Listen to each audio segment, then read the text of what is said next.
I am doing my work right now. I will talk to you later. Sure. আরে বাবা রে বাবা, 2 টাকার সিকিউরিটি গার্ড আবার ইংলিশ ফুরাইতাছে।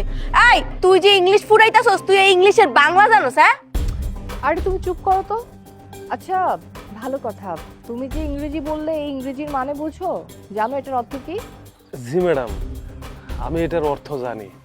এটার অর্থ হইলো আমি এখন কাজ করতেছি, আমি পরে কথা বলুন। ও মাই গড, বাহ, তুমি তো ভালো ইংরেজি জানো, তার মানে তুমি শিক্ষিত। আচ্ছা সত্যি করে বলো তো, তুমি কতদূর পড়াশোনা করেছো? জি ম্যাডাম, আমি মোটামুটি শিক্ষিত। আমি একজন software engineer. Software engineer? Oh my god, কি বলছো এসব? আর তাছাড়া ভালো কথা, তোমাকে তো এখানে কখনো দেখিনি। আর তাছাড়া এই অফিসের সামনে তো হারুন কাকা জব করতো সিকিউরিটি গার্ডের। আর তুমি কে? তুমি কোথা থেকে আসলে? জি ম্যাডাম, ওই যে আপনাদের হারুন কাকাই হয়েছে আমার বাবা। আমার বাবা তো অসুস্থ, এই জন্য বাবার জায়গায় আমি ডিউটি করতেছি।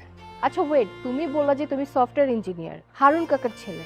হারুন কাকা তো সামান্য একজন সিকিউরিটি গার্ড। আর তাছাড়া তুমি যদি সফটওয়্যার ইঞ্জিনিয়ার হও, তাহলে তোমার বাবা কেন এখানে সিকিউরিটি গার্ডের কাজ করবে? আর তুমি কেন তোমার বাবার বদলে এসে ডিউটি করতেছো?